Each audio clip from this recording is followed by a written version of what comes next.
Habt ihr am Anfang der Beziehung auch Stunden damit verbracht, zu reden und euch gegenseitig kennenzulernen? Es ist wie ein spannendes Buch, bei dem man es kaum erwarten kann, das nächste Kapitel aufzuschlagen und herauszufinden, wie es weitergeht. Dann fällt das erste Mal der Satz: Nie hörst du mir zu. Mein Name ist Kerstin, ich bin Psychologin bei InstaHelp und in diesem Video zeige ich dir, wie Kommunikation in der Partnerschaft gut funktionieren kann.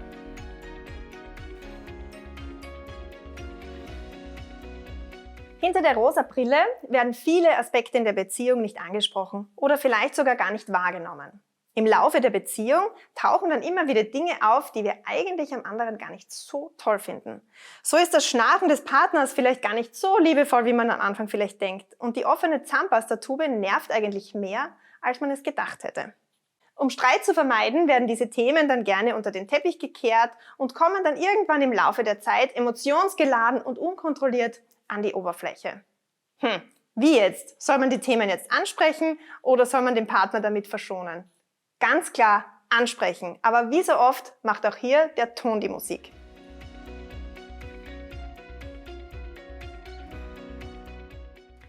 Kommunikation ist der Motor einer jeden Beziehung. Dabei ist wichtig zu beachten, dass jede Form der Interaktion auch eine Form der Kommunikation ist. Der Kommunikationsforscher Paul Watzlawick bringt das gut auf den Punkt, indem er sagt, man kann nicht kommunizieren. Und das bedeutet, dass man manchmal auch ganz schön viel sagt, indem man einfach nichts sagt. Es gibt viele psychologische Theorien, die das Thema Kommunikation erforschen. Ein ganz bekannter Ansatz stammt von Marshall Rosenberg und ist die gewaltfreie Kommunikation. Er stellt 4 Grundregeln auf, mit denen eine gelungene und produktive Kommunikation gelingen kann. Erster Punkt: Beobachte stets, ohne zu urteilen. Hand aufs Herz. Hast du schon mal den Satz gesagt: Nie hörst du mir zu oder immer kommst du zu spät nach Hause? Die Worte immer und nie sind viel mehr als eine Beobachtung. Versuche in Zukunft wirklich nur das auszusprechen, was du in dieser Situation auch wirklich wahrnimmst. Das kann zum Beispiel sein: Diese Woche bist du schon 2-mal etwas zu spät nach Hause gekommen. Ich frage mich, warum du es nicht pünktlich geschafft hast. Zweiter Punkt: Sprich an, welche Emotionen das bei dir auslöst. Wir selbst empfinden unsere Emotionen häufig so intensiv, dass wir davon ausgehen, unser Gegenüber müsse doch wissen, was das mit uns macht.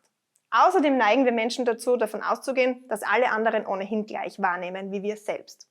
Erstens kann und muss niemand deine Gedanken lesen und zweitens empfindet jeder anders. Versuche also zu beschreiben, was das Verhalten deines Gegenübers bei dir auslöst. Das kann zum Beispiel sein: Wenn du zu spät nach Hause kommst, macht es mich traurig. Drittens, drücke aus, welche Bedürfnisse hinter diesem Gefühl stehen. Eigentlich wollen wir doch alle das Gleiche. Wir wollen geliebt und gewertschätzt werden. Was wir als Wertschätzung auffassen, ist aber von Person zu Person unterschiedlich. Versuche hier ganz genau für dich herauszufinden, was dir wichtig ist und das auch in Worte zu fassen. Wie zum Beispiel: Bitte komm in Zukunft pünktlich nach Hause, denn ich möchte Wertschätzung empfinden. Viertens, formuliere daraus eine möglichst konkrete Bitte. Wir glauben immer, es sei vollkommen logisch, was wir uns eigentlich vom anderen wünschen. Das ist es aber nicht immer. Wenn du von deinem Partner oder deiner Partnerin ein spezielles Verhalten möchtest, dann formuliere dies so genau wie möglich. Sag also nicht: Komm bitte nicht immer zu spät, sondern sag: Bitte versuche in Zukunft pünktlich zu sein, damit ich mich wertgeschätzt und wohlfühle. Eine gesunde und wertschätzende Kommunikation ist ein wichtiger Aspekt einer glücklichen Beziehung. Eine psychologische Beratung kann hier hilfreich sein, zu lernen, gesund miteinander zu kommunizieren. Dann kann auch aus einem Streit eine sinnvolle und produktive Kommunikation entstehen. Wir bei InstaHelp unterstützen euch sehr gerne in diesem Prozess und freuen uns darauf, euch kennenzulernen.